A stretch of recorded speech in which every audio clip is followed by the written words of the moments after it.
gotta be detailed, precise, and informed. That's DPI. Welcome back, everybody, to That's DPI.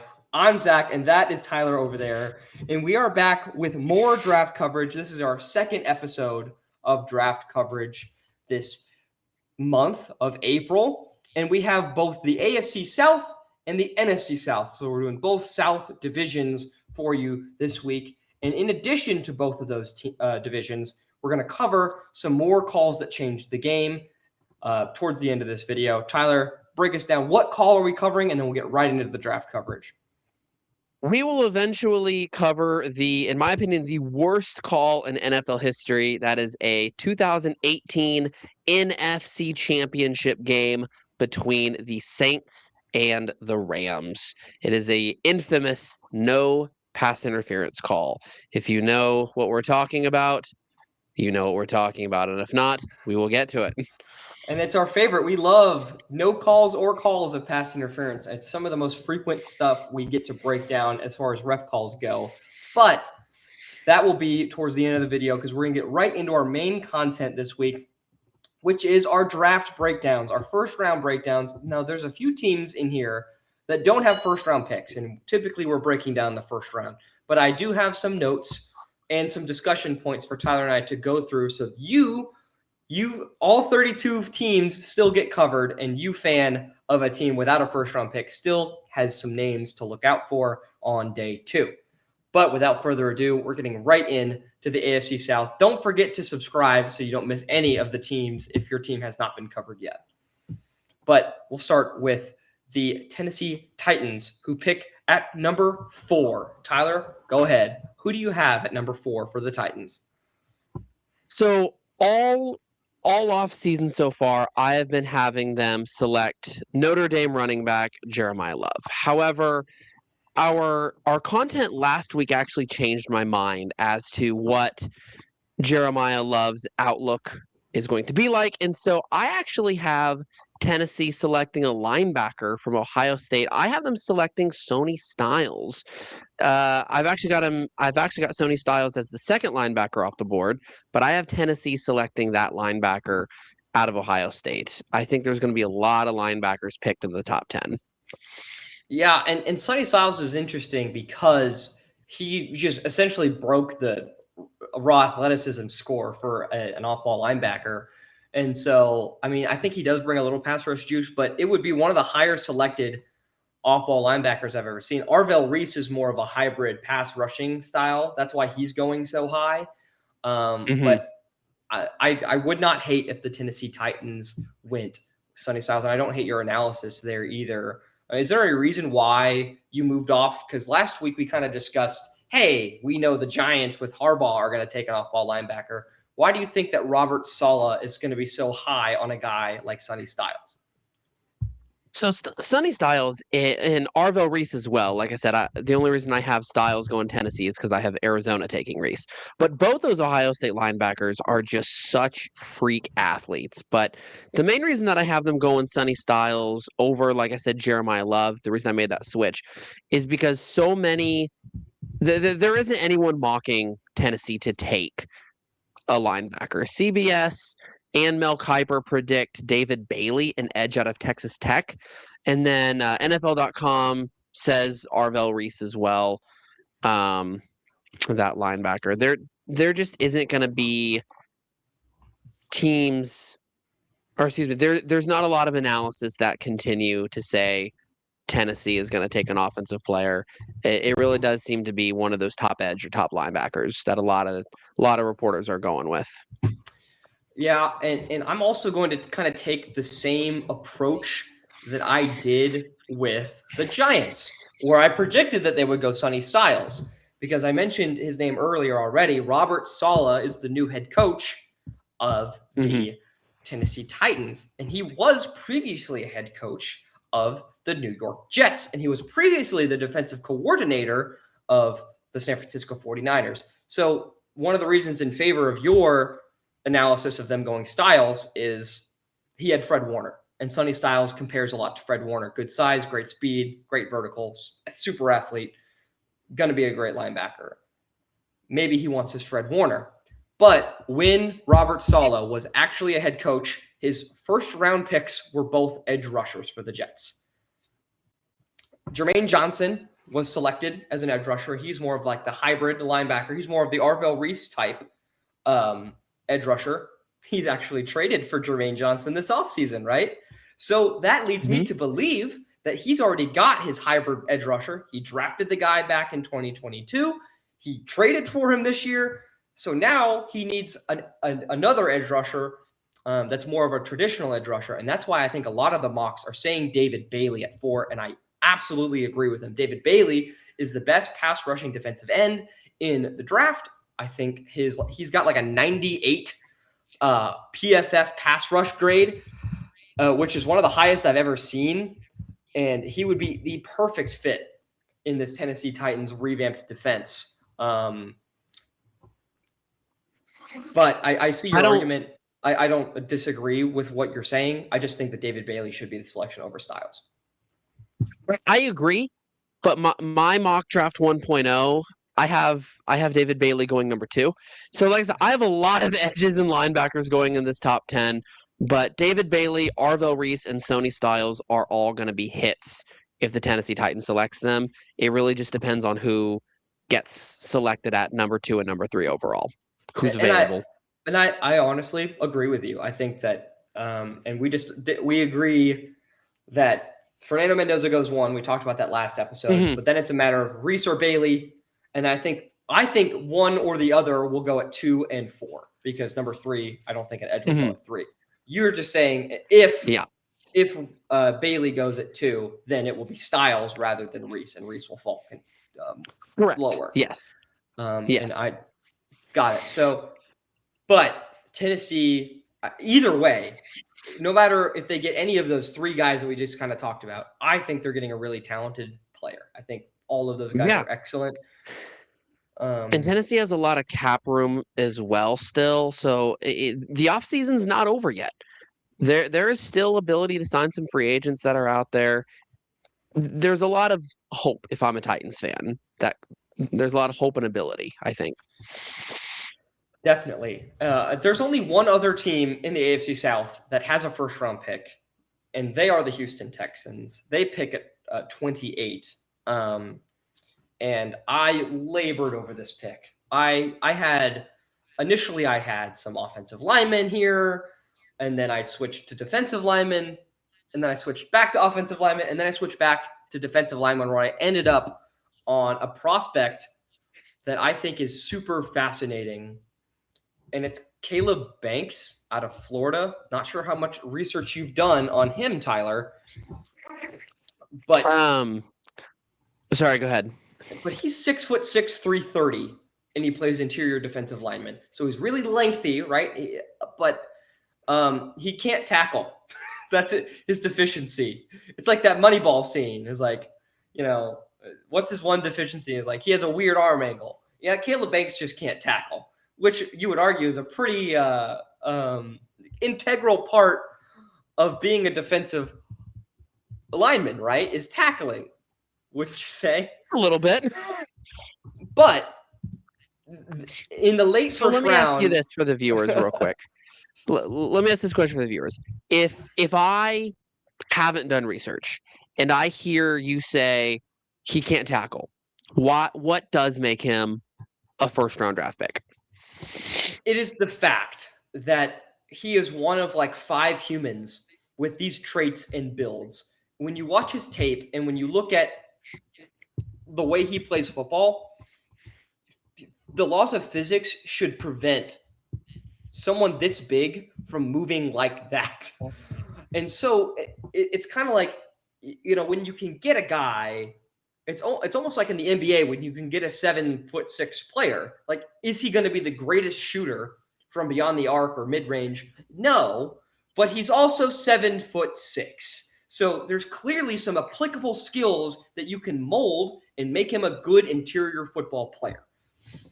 That's what Caleb Banks is. And when you have the best pass rushing duo in football with Danielle Hunter and Will Anderson, both top 5 as far as PFF grades are concerned for pass rushing, I think that adding a super freak athlete with great traits, crazy length and good athleticism.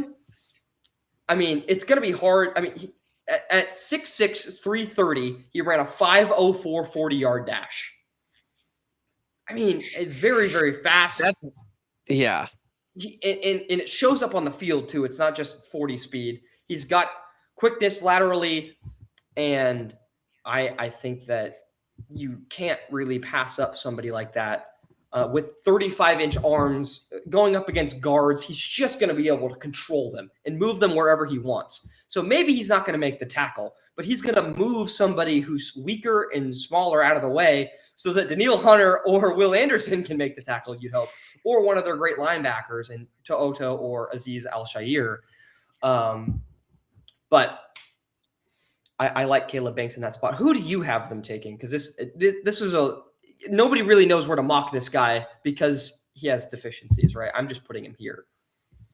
Sure. And actually, CBS Sports actually agrees with you spot on. They have Caleb Banks going to Houston at 28. The guy that I landed on is Caleb Lomu, an offensive tackle out of Utah. He's 6'6", 313 pounds. The Texans, I think, have struggled to really get their franchise tackle ever since the departure of Tunsil a couple years ago, and I really think they need to protect C.J. Stroud. C.J. Stroud ran for his life last year, it seemed like. They need a good tackle, and I like Caleb Lomu out of Utah. Additionally, the acquisition of David Montgomery would lend them to, build up that offensive line because Montgomery thrived when he had a great O-line in Detroit.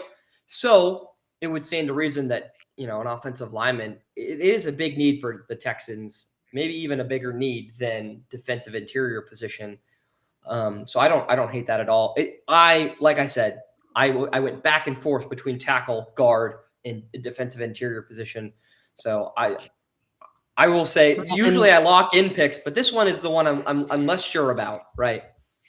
Sure. And once you get to the 28th pick in the first round, so much can happen. I mean, does Caden Proctor, the offensive tackle, get taken by then, or is he still available? Because if he's taken by then yeah, maybe they go D-line. But if he's available, then they go get Proctor. So those first 10 picks, by the time we get to draft pick, we usually know who's going to maybe go in that top 12, top 15, just maybe not the right order. After that, it just becomes who's going to throw the deck of cards out the window and throw everything off. Right, exactly. But offensive line and defensive line do seem to be where the Texans are going to go, just depending on availability, I think, also. Agreed. Like it depends on who's there. And one of the reasons I put Banks there is because I think he'll be there. We don't know if Lomu will be there. It depends on how many if there's a run on tackles from 8 to 17 or to 23, I saw a lot of like Max Hedgador mocks for the Texans, another offensive tackle. And I saw a lot of people saying, hey, the Texans might just trade down. And I don't know, maybe they do. But they are known for making some pretty big first round trades. Just a couple years ago in Kansas City, they had pick 2 and then traded to go get pick 3 also. So it wouldn't shock me if the Texans make some kind of crazy trade. Yeah, that was a very aggressive move. But speaking of not knowing, go ahead. I was just gonna say that was wild because I was in Kansas City when that happened. So on the screen they're showing C.J. Stroud, who had just been drafted number 2 overall, and then you see trade. Texans are on the clock, and the whole crowd just goes, "Oh!" And they're showing C.J. Stroud on the board or on the screen. So he turns out, he's like, "What happened? What?" He's trying to figure out what did the crowd just react to? And the initial rumors was that C.J. Stroud had just been traded away after being, and that's how they got the number 3 pick. Which is absolutely nuts. I can't wait for the wild story of this year's draft, if it's the Texans or someone else. And speaking of, you were in Kansas City. Would you happen to be at an event that we're covering this year for that's DPI? Would you like to give the viewers a little preview of potentially what we could be doing that evening? Absolutely. So that evening, the Kansas City Chiefs are hosting a private draft fest at Power and Light District, and Zach and I have secured our place at that private event. It is not open to the public, but it is open to us. We will be at Power and Light District on Thursday, April 23rd, covering round 1 of the draft from Power and Light District in downtown Kansas City, and we are very excited for it. That DPI on location has an early. We won't be going to Pittsburgh for the actual draft, but we will be doing some live kind of content about what the Kansas City Chiefs do for their season ticket holders. So excited to be covering that, a kind of a surprise first episode of That's DPI on location. But moving on, speaking of hard to predict, the Jags and the Colts both are without their first-round picks. The Jacksonville Jaguars, of course, traded one away to go get Travis Hunter, and the Colts traded one away to pick up Sauce Gardner. Neither trade really helped either team. Jags didn't go super far in the playoffs, and the Colts didn't even make the playoffs. But we'll start with the Colts, who currently have a top 50 pick. So at 48, and I think that they're going to draft a linebacker here. It's hard to say which linebacker will be available. I mocked Jeremiah Trotter earlier to another team without a first-round pick. Okay. We're getting Peanut sighting. Yeah, Peanut sighting. She's here. I did mock Jeremiah Trotter, but he's another guy that could go here. But in my notes, I have Anthony Hill from Texas. He was a great run defending off-ball linebacker, 6'3", 240. And I think that he could make an impact on that Colts defense, which is already really good. I think the Colts are a really complete team. There's not a glaring need that's staring up at me. They have a great line, good running back. They have a quarterback. And they are they're just going to add talent. And I think at 48, that's what you have to do, just kind of pick best player available. But what do you think about them adding a linebacker? I like that idea. I think an edge rusher could also be a possibility that they add as well. Like you said, there's no glaring issue. So if the first round has a lot of edge rushers if the first round happens to have a lot of linebackers, then some of those late first round edge rushers are suddenly available to them in that second round, or vice versa. If there's a lot of linebackers and edge rushers, maybe a wide receiver could possibly be available. It just depends. I hate saying it just depends on the picks prior to them, but that really is what this coverage is when you don't have a first round pick. But linebacker or edge would be the positions that I would look out for the Colts. But now moving on to another AFC South team without a first round pick. Their pick, the Jacksonville Jaguars, is at 56. So they're even outside the top 50 because they did so well last year, but obviously they did not go as far as they likely would want. And I have them also going linebacker because you have to replace Devin Lloyd, who they lost in free agency.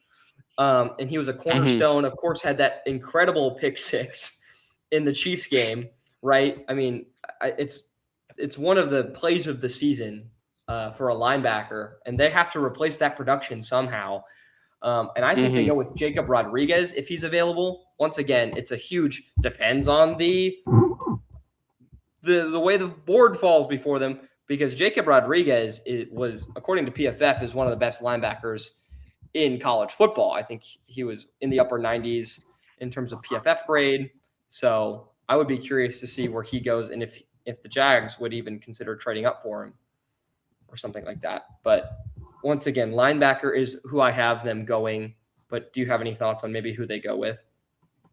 The departure of Devin Lloyd is huge, and they do have to fill that. I don't think they'll trade up. I think all of the linebackers that you really got to go get are going to be those first-round linebackers. I think once you get out of those early to mid first-round linebackers, anyone from round 2 and 3 is going to be very consistent. I think teams go with a lot more need rather than pick selection, if you want to call it that. Like, there's a difference between pick 20 and pick 9 as to who you can take.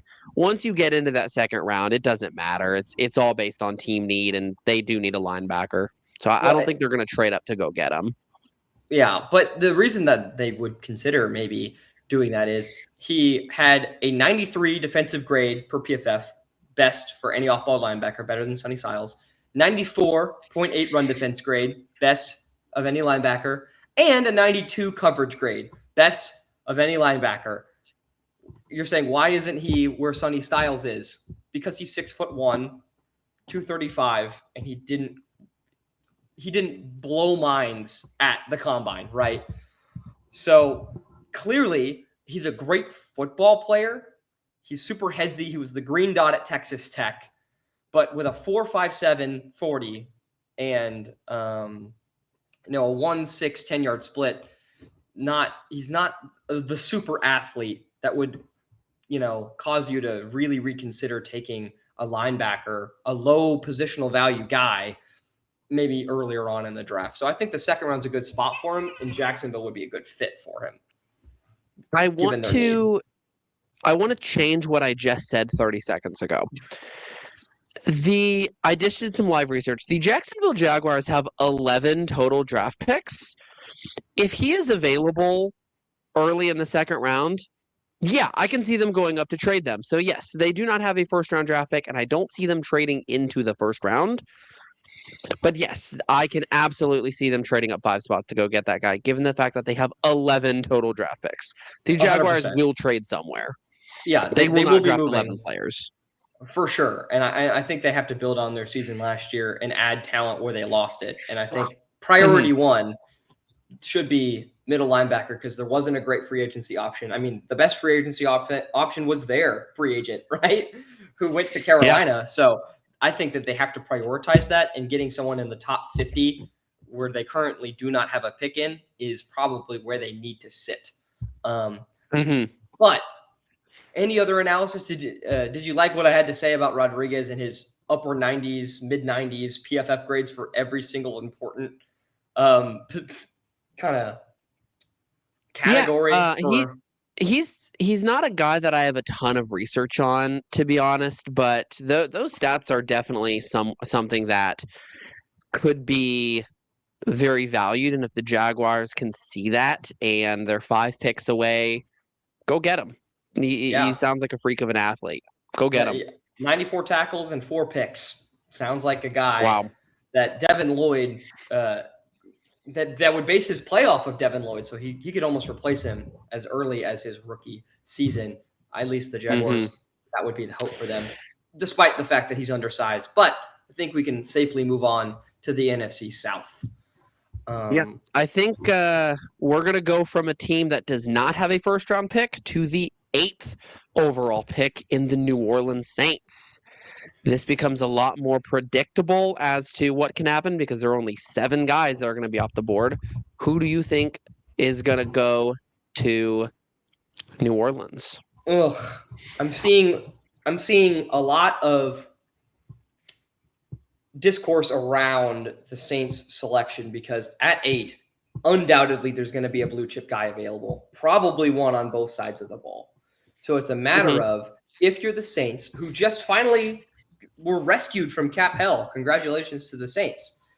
But now they have to build on what was a fairly successful rebuilding year last year. They found a lot of guys that I think they can build around, one of which is their quarterback, Tyler Shuck. I think he showed a lot of flashes. And so I have them going offense, and I have them going playmaker to help out Tyler Shuck, and I have them going Carnell Tate, wide receiver out of Ohio State. He was one of the top 6 graded wide receivers according to PFF. I think he's one of the top 2. Him and Mekhi Lemon keep flip-flopping for number 1 receiver in the draft. And for me, Carnell Tate being 6'3", 195, he profiles a little bit like a CeeDee Lamb kind of guy.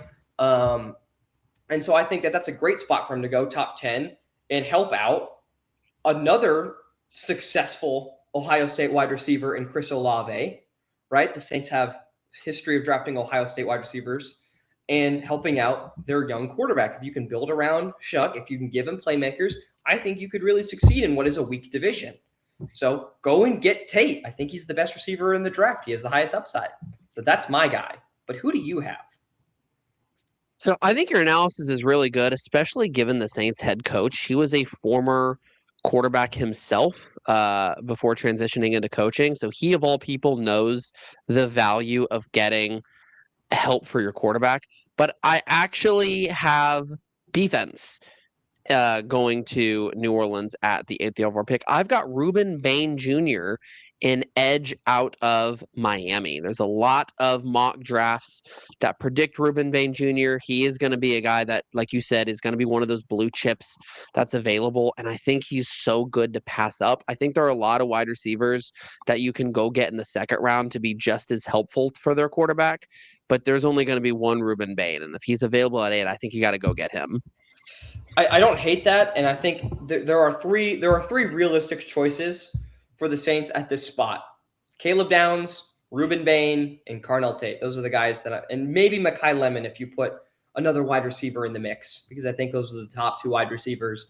So I would not hate Reuben Bain if he was selected here. I think teams are overthinking Reuben Bain, and he should go higher than 8. So getting him at 8 is a steal already. And I would say the same thing with Caleb Downs. So I think the Saints are in a really good spot to get a really good, talented player. I just think that with a quarterback like Shuck, they would be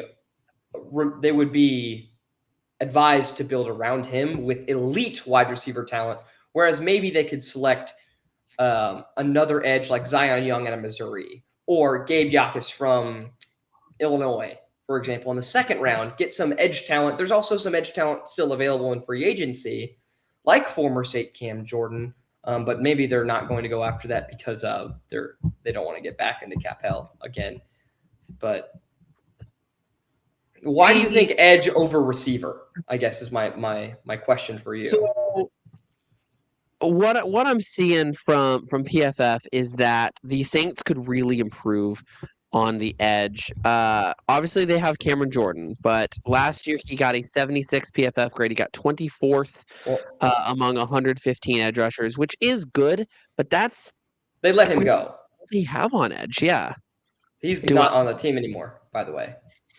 That's what I'm saying. But okay, my ADHD brain went too fast for my mouth. Yes, that's what Cameron Jordan did. And now they don't even have that. It's kind of where I was going with that. So if the 24th best edge rusher was the best edge they had last year, and now they don't have that, edge is where they need to build on. I agree. They did bring in Chase Young, who's a veteran at that spot, and I think will be a productive player for them, especially with his 86 pass rush grade that he had last year for PFF. Allow me to read the wide receiver room that the Saints currently possess. Are you ready? Yeah. Chris Olave, everyone knows and loves. Bub Means, Mason Tipton, Jalen Polk, Ronnie Bell, Samori Toure, Kevin Austin Jr., Damian Alford, Elijah Cooks, and former Bronco Devon Vele. Wow. That's really bad. There's not one startable player outside of Chris Olave in that group, in my opinion, especially with a rookie quarterback. That's the reason I'm going Tate here. By no means am I saying that they are set on wide receiver, but I think at pick 8, there's a lot they can do. And I think there's a lot of wide receivers that they can go get early in the second round. I think there's a possibility of Denzel Boston being available. I think Casey Conception from Texas A&M will certainly be available. And then there's a couple other SEC wide receivers that I think could also be available for them. I just think if you go get a wide receiver. Now, don't get me wrong, if Tate's available, I am not against them getting Tate. But if he happens to be gone, or even if Bain and Tate are both there, I think you can go get just as good of, or maybe not just as good. That's not what I mean. I think you can still go get a very solid, quality starter on day 1 wide receiver on day 2. Yeah, and this day is 2 so of the hard draft. That's the reason that I would pass at wide receiver at pick 8. And this is really hard, obviously, because on Daniel Jeremiah's rankings, his NFL media 4.0, his versions of his rankings that he posted just a few days ago, he has Carnell Tate as the 6th best prospect in the draft this year, and Ruben Bain as the 7th best prospect in the end. So, like, we are right on the money. I feel like we're this close to knowing who the Saints would go. It's really a coin flip of whether they want to build around their young quarterback or pair Chase Young with Ruben Bain and have a more dynamic pass rush, because I do think that Ruben Bain will instantly elevate this room. And he's 21 years old. His future is really bright in the NFL. So certainly two great options. We're just kind of debating. It's not like either of us would even be wrong. Like, I think that the Saints would be happy, thrilled. And Saints fans, please let us know in the comments if you wouldn't be happy and thrilled with either of these players. But I think you guys would enjoy if either one of these guys was taken, as long as they can find a way to address it later on. You brought up some alternatives like Denzel Boston. I brought up some alternatives like Zion Young. I think that there exists got two guys in the top 50 that can fill both of those needs for the Saints. It's just a matter of which one will they prioritize, right? Mm-hmm. But moving on to the next chronological pick here in the NFC South, we have a top 15 pick, number 15, for the Tampa Bay Buccaneers. Tyler, I'm going to let you take this one first. Who do you have these guys selecting? I have another edge rusher that I want to discuss for this pick, and it's Akeem Mesidor, also from Miami. So I'm really high on these Miami edge rushers. There's a lot of talk about Tampa going to get that guy, Mel Kiper, and then a couple writers from NFL.com all like Akeem Mesidor as well. He's someone that I think is a perfect fit in Tampa Bay and a perfect fit for the 15th overall pick. The reason I reacted like that is because I also have Akeem Mesidor going at 15. Right. So not a lot of debate here. He was the 3rd highest graded edge defender in college football last year, with a 90.5 run defense grade and a 91.7 pass rush grade. He's a complete 3-down player at 6'3", 280 pounds. The only downside, as I'm saying all this, I'm sure you, the viewer, and you, Tyler, are like, why isn't he going any earlier? Because he is 24 years old, soon to be 25, I think, before the season starts. That is a big detractor, because really you may only get 1 or 2 contracts out of this guy, but that's what makes him the perfect fit for the Tampa Bay Buccaneers, because they have a veteran quarterback in Baker Mayfield. They have an aging defensive core and offensive line core as well. So I think that it's the perfect time to get an impact player now who you don't have to worry about developing. You can really plug and play him day one. And he would also fix a problem that Tampa Bay has, which is they just don't have a dynamic enough pass rush. A lot of teams have that problem, as it seems. So getting a guy like Mesidor helps that a ton. Instantly. And what's also really fun is if you're a Tampa Bay Buccaneers fan, Akeem Mesidor is absolutely the name you need to remember, even if your team doesn't get them, because so many analysts are mocking them. We are mocking him to go there, and so is the Tampa Bay Buccaneers. A day ago from their website, Brianna Dix, a staff reporter for the Tampa Bay Buccaneers, mocked Akeem Mesidor to their team. So that's absolutely the right answer, at least for this prediction. Yeah, I mean, NFL.com mocks him like a ton of people. I think it's almost too perfect of a fit for them. And I really, really like him to Tampa Bay. I don't like him to Tampa Bay because he'll make the Bucs better and harder to beat. But I like him for Tampa Bay because he will help their team out a ton. But not a ton of debate there. I mean, is there anybody else that the Bucs could consider? Another edge rusher if Mesidor goes, at 12 to Dallas or something like that. Like, is there another guy that we could really consider them selecting? One of the mock drafts that I looked at is CBS Sports, and CBS Sports mocked a guy with two impronounceable names, but it's an interior offensive line. It's a guard from Penn State, so there is a possibility of that as well. I don't know how to pronounce It's it. Yoni Vega, right? Vega at the end. Yeah. I think he's the best guard in the draft, and so interior offensive lineman is one of those positions I think doesn't typically go in the top 20 unless they're really, really good. I think Tyler Booker, the best guard in the draft last year, went 12 to Dallas, something like that. So it's right around the spot where you could expect the best guard in the class to go. And offensive line was a problem for Tampa, mostly due to excessive injuries. So maybe shoring up that position with a quality starter and then allowing whoever else was there to go to depth wouldn't be a bad choice, but I still think that edge rusher is a bigger need for Tampa than guard. There's also I absolutely agree, and I do apologize. I do apologize to the Nittany Lions fans for not even attempting to pronounce your best player's first or last name, but the Carolina Panthers are about 3 picks later. What are you thinking for the Carolina Panthers at pick 19? It's 4 picks later. Yeah, math is hard. You're a history teacher, so that's okay. But yeah, there's a reason I teach social studies, not math, But 4 picks later, the Carolina Panthers also really do need an edge. And I think that could be an option, but I have them going a little flashier. This team went 8-9, and they hung tooth and nail with the LA Rams, who got all the way to the NFC Championship game last year. I mean, they blocked a punt late in that game. They had a real shot at it. And so I think the Panthers are going to go flashy.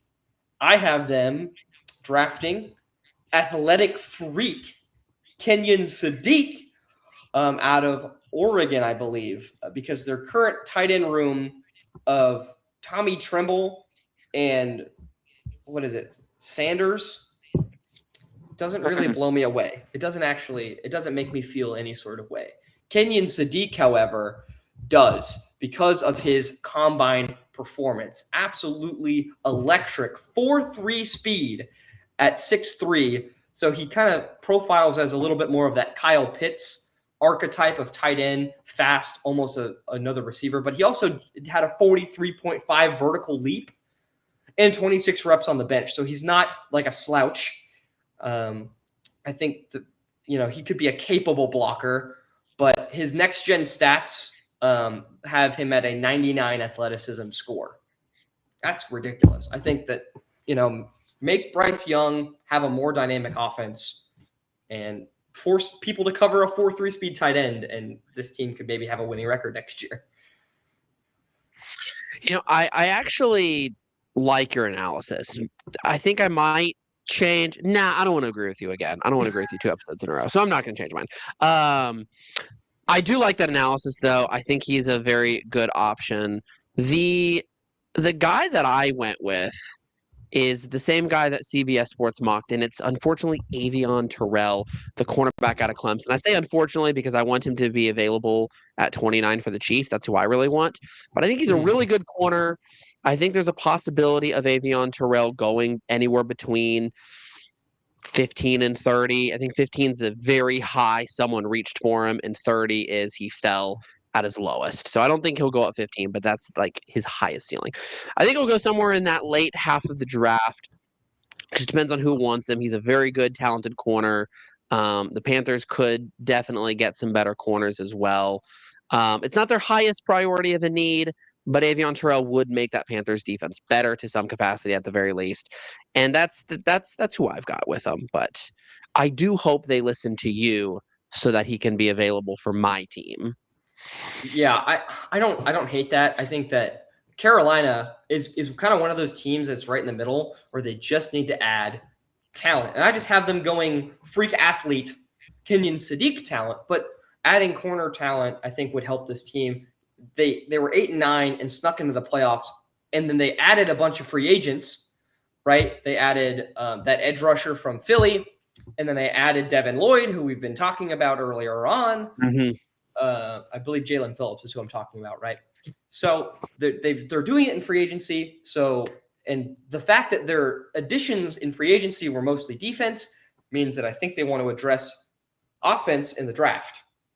And I know you said you already agree with this analysis. I'm just providing more color to why I chose Kenyon Sadiq going here.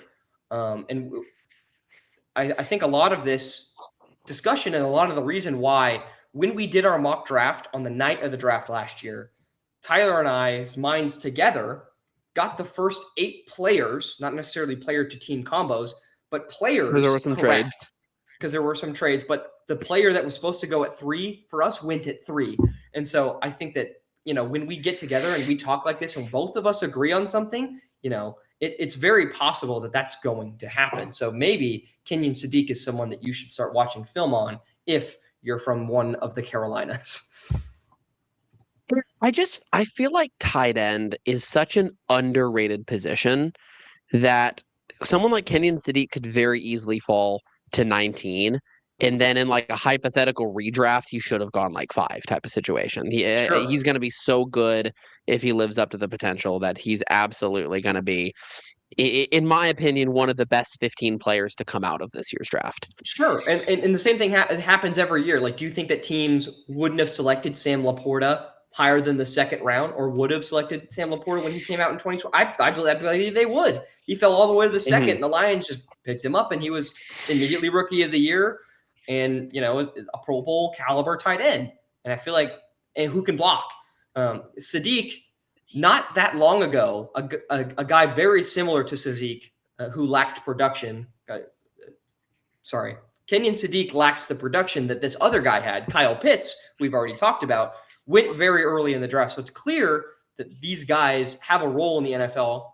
It's just a matter of, where do you take a tight end when all these other high-value positions are getting addressed in the first round, like edge, tackle, corner, So I think that they finally pulled the trigger and they select this because they don't really have a dynamic tight end at all.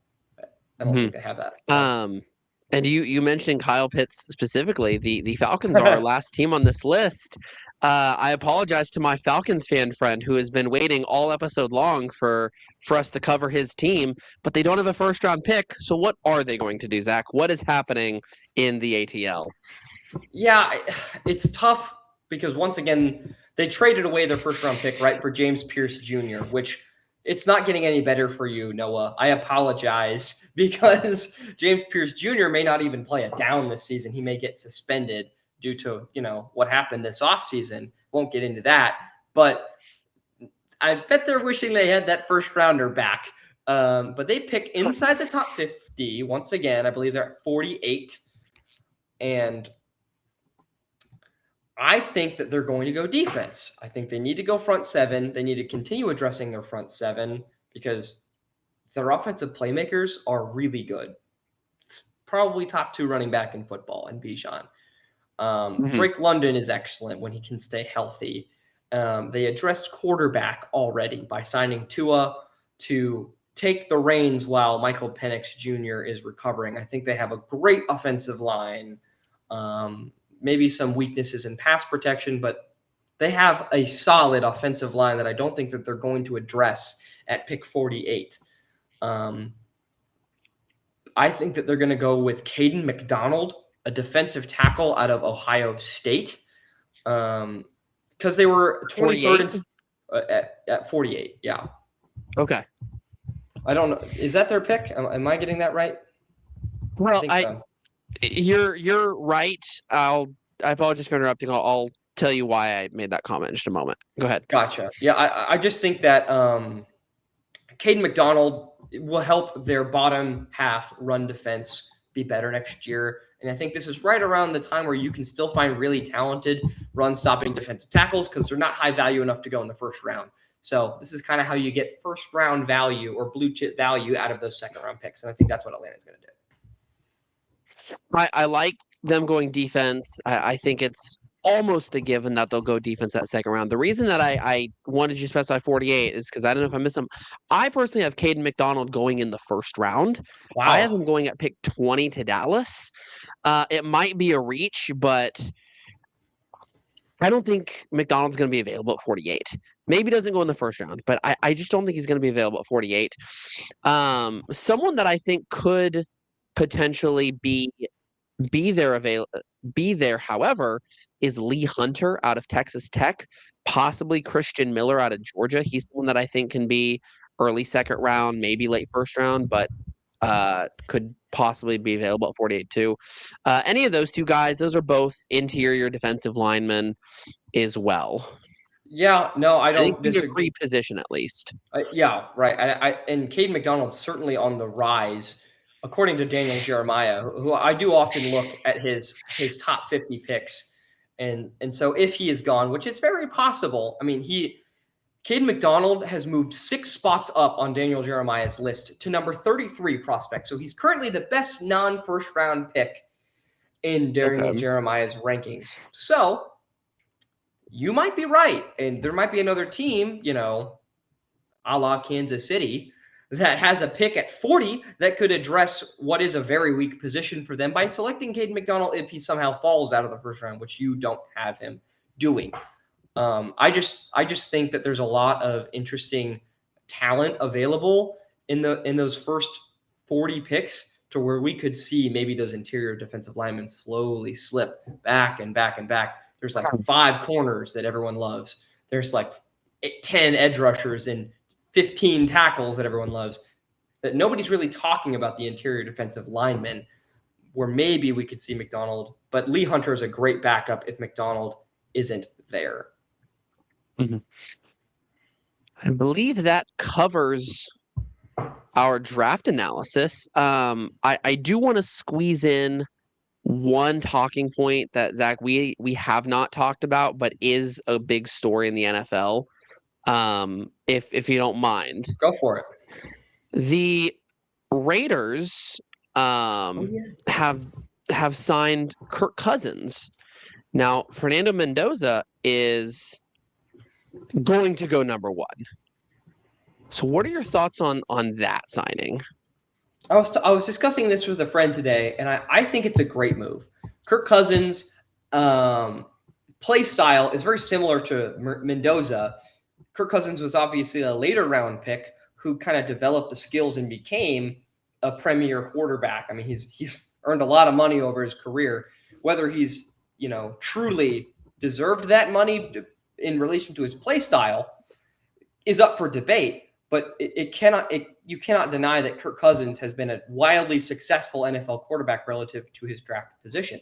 So I think that he is there purely for a mentorship role and to kind of push Mendoza in training camp, because I could see them starting Kirk Cousins if Mendoza isn't ready, But what are your thoughts? I'm curious. That's what I was going to say as well, is it's very interesting to sign a quarterback when you are absolutely about to draft a quarterback at number 1 overall. But I very much agree with what you said about they're signing him for a mentorship role. There's a lot of teams that try and do the Patrick Mahomes approach, where they draft a quarterback and try and have him sit as long as possible, a full year if they can. And I think Cousins is the perfect guy to do that, as long as and I'm sure he does know this, but as long as the Raiders tell him that that's the plan, because Atlanta did not tell him that that was the plan, and the Vikings did not tell him that that was the plan. So as long as the Raiders tell him that that is the plan, I think it's a good move on the Raiders. Sign him for a year, have him teach Mendoza, and then Mendoza becomes the next Mahomes, ideally according to the Raiders anyway. I'm not saying he is or isn't. Right. I think it's just funny, the fit for Kirk Cousins. If you've watched any season of Netflix's quarterback, you can see that Kirk Cousins is a very milquetoast family man. He's going to Sin City in Las Vegas. It might be the antithesis of Kirk Cousins if the antithesis of Kirk Cousins was a city. So fascinating decision for him to move his family to Vegas. But I will be curious to see what the Raiders decide to do if they do decide to give Kirk maybe the first couple of games of that year or not. But yeah, good call out there. But we do have our ref call that we teased early in the video that we want to discuss. And I have the video for you, but Tyler, you kind of set the stage for us. So we've got a tie game inside the 2-minute warning. As you can see, the Saints are at the 18-yard line. Wow, math is really hard. That is the 13-yard line. Oh, no. They're at the 13-yard line. I teach social studies, not math, guys. So at the 13-yard line, inside the 2-minute warning, tie game, NFC Championship, third down. Drew Brees pass incomplete, but it is a wildly obvious pass interference. But wait, there's no flag. He was hit a million years before the ball. Obvious pass interference. We're not really going to dissect that too much because there's just no argument that it's not pass interference unless you're the guy who's meant to throw that flag. But our segment this offseason is calls that changed the rule book. And after this play happened, during the offseason, like that's pass interference. Like we're not going to debate. He's not going for the ball. Like we're not going to debate that. It's obvious pass interference. But after that no call, during the offseason, a rule was changed that said you are allowed to challenge pass interference. The only caveat, a little bit, unfortunately for the Saints, is that it still must follow all other challenges, meaning it has to be clear and obvious that the call was wrong in order to overturn it, and a team cannot challenge it inside the 2-minute warning. So unfortunately, this call would not have helped the Saints because it was inside the 2-minute warning, but it is a call that changed the rule book. But it's interesting because Sean Payton, head coach of that Saints team, said something interesting after the game that might be a prophecy being fulfilled this year. Zach, do you want to read me that quote that he said in this press conference after the game? Sure. I don't know if it was after the game or after the pass interference rule was eventually revoked, but it was at least in 2019. And so Sean Payton was quoted saying, "We're going to have a point. It's not this year, not today, but an eighth official upstairs is going to allow this game to flow. He's going to buzz that buzzer when he feels a certain level of mistake has been made." And the reason we bring that comment up, we dredged this comment out from the depths of NFL history, is because not only did that pass interference call that we just covered change the game, even if just for 1 year it did change the game is changing once again because those proposals that we covered a few weeks ago were approved, meaning that if there are replacement refs, a sky judge can call down and overrule or throw a flag or change the call of anything that they deem egregious enough in the event of replacement refs, right? So it's not in its full state, and it's not completely going to stay in the NFL, and it's not even guaranteed to happen. But Sean Payton's quote is closer and closer to becoming a reality, right, Tyler? Mm-hmm. Now, you had mentioned that we'll go back. You had mentioned that the rule where you can challenge a pass interference call or no pass interference call only lasted 1 year. Yes, it only lasted 1 year. It only lasted 1 year because there were a total of 81 challenges of pass interference during that season, and only 13 times did the league overturn the call on the field. So that's a 16% success rate. That's about as successful as an onside kick, which nobody agrees that those are very successful very often. And so it was hotly debated as to why there were so many failures. The NFL cited coaches' poor judgment. But I think it's a combination of I think it's a combination of coaches kind of jumping the gun on a pass interference call, but also there are calls like this one, which was in that 2019 game between the Lions and Packers, per Twitter, where this was challenged clear before the ball even arrives, contact, roping them around, and it was not overturned. So maybe the standard for an overturn was a little bit too high. Regardless, it was an abject total failure and was completely rescinded by the end of the season. They didn't even vote on it. The NFL just took it away.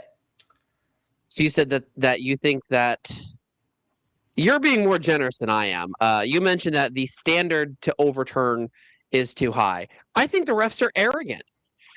They're arrogant, and there are so many calls like exactly that play where that is clear and obvious pass interference, and they're like, "Nah, call stands." They're not. They never followed the rule on that.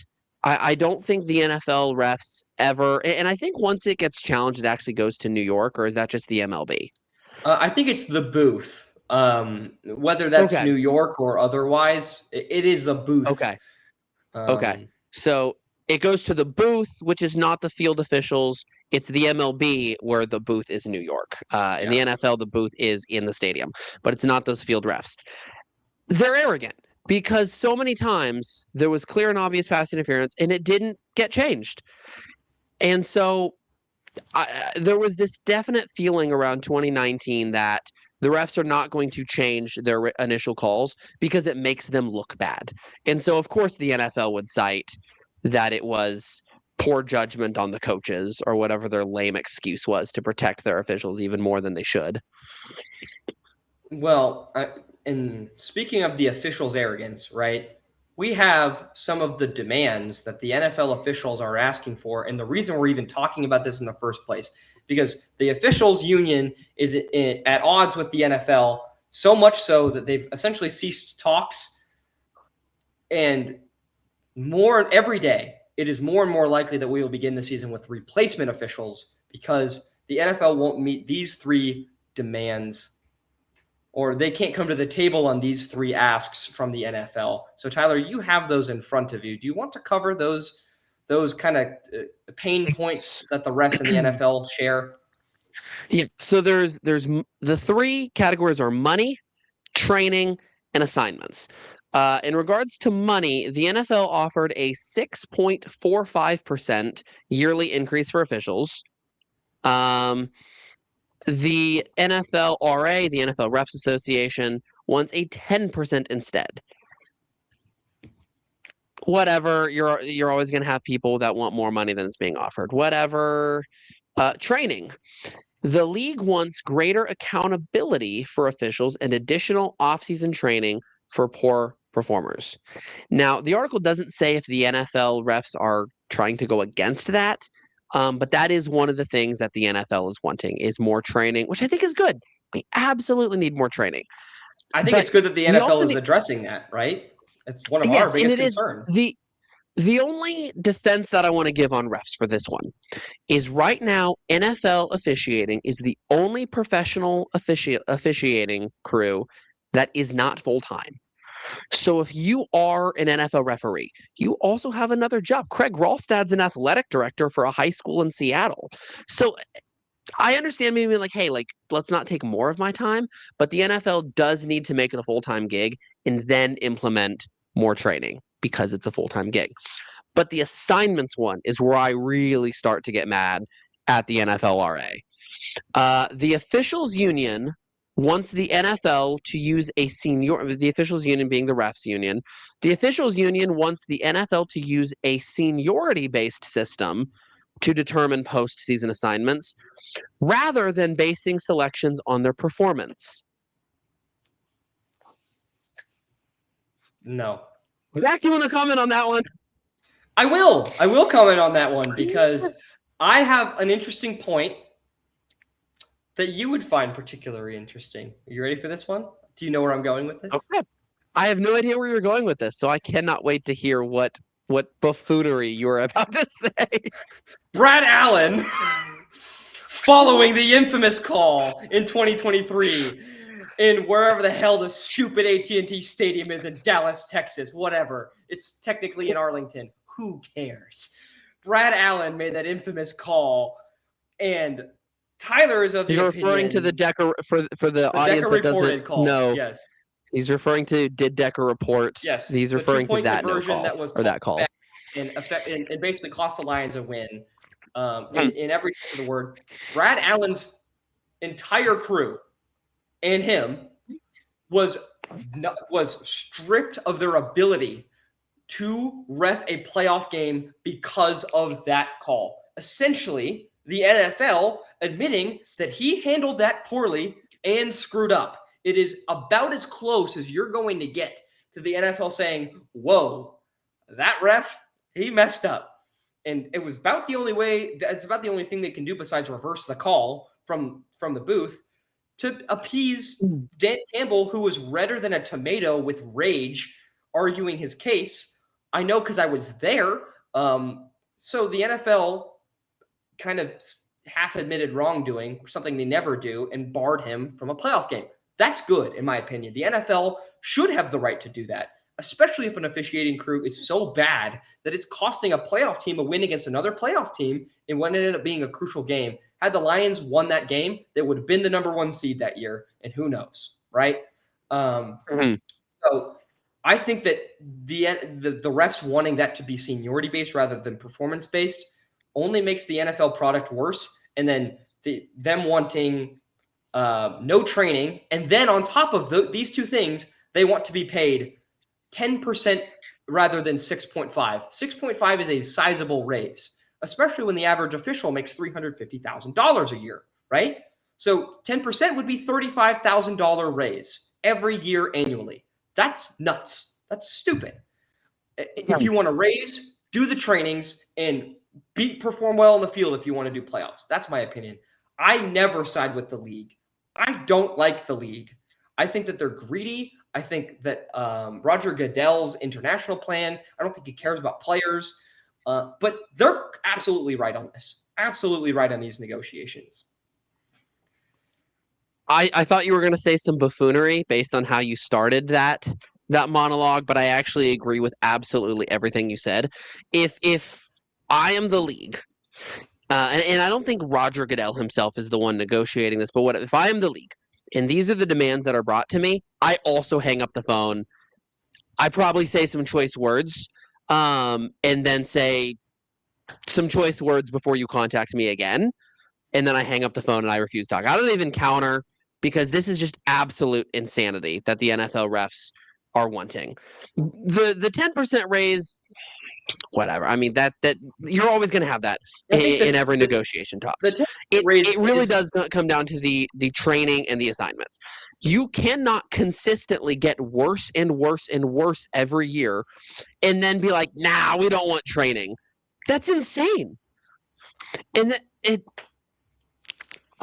someone agrees with these refs' terms, please comment, and I want to have a civil discussion. I just want to know how someone can think, yeah, that's fair, the refs are right in this one. Yeah, Tyler wants to have a civil conversation. I just want to talk, all right? I just want to talk. Listen. I don't want to have a civil conversation with refs on this one because they're stupid. But if if a fan is reading this and being like, yeah, the refs are right on this one, that's where I'll have more civility in discussing a fan viewpoint. I'm obviously joking, but just please, down in the comments, if you have an argument as to why referees who are refusing to do training, who are refusing to do training or have their performance matter at all, and then why that is justified in asking for 4% more. And a 6 point, we're ignoring the fact that it's not like they're getting no raise. They're getting 6.5%, which is a cost of living adjustment that is more than most Americans get yearly. Right? Yeah. I know mine's, I think like 2%. And so the refs are getting 3 times what the normal American gets, and they're asking for 10. That's ludicrous. And they're not even doing anything extra for it either. They're like, give me more money for doing nothing. Do training, and then if they agree to the last 2 items, I think the league would actually cave on the 10% raises. But it's the fact that they're making a stink of everything. That's the reason why the league is prepping their rule book for replacement officials. And the refs are banking on the replacement officials being so bad that they have to cave to the demands. And so the NFL is trying to curtail that by having a way to overrule the replacement officials. So I don't necessarily disagree with the league, the way the league's handling this, because the refs should not be able to hold the league hostage whenever they want to. I think that's bad. No, I agree. I agree that they tried doing it during the last time that the negotiations went out as well. back in 2012. I believe that was the last time that they had contract disputes. They had replacement officials. It was bad. And the only reason it got solved is because the refs were like, see that Fail Mary? Don't you want us back? And they're like, crap, we need you back. Now they're not going to have that. Yeah, the NFL, to their credit, learned from their mistakes. And this is how the NFL continues to remain the most profitable sports league in the United States, and I think in the world, getting close, right? Or they may be number one. I think they're number one. At least in the United States, they're number one of the U.S. Massive gap, and then the rest. I think in the world, I think it's FIFA. I think is more popular. I think that it's actually the Indian Premier League, but that's a whole nother conversation. I was looking at a chart recently, but we don't have to get into that because I don't actually know if my facts are right there. I'm not detailed, precise, and informed enough to answer that question or debate that topic. But we are only detailed, precise, and informed about the NFL, not the Indian Premier League. Right. And if you liked our detailed, precise, and informed analysis, please comment down below, what your thoughts on our draft and our ref discussion, and make sure you're subscribed so you don't miss any of our ref calls that change the game or our draft coverage up until the draft. So thanks a bunch for watching, and we'll catch you next week. Appreciate you guys.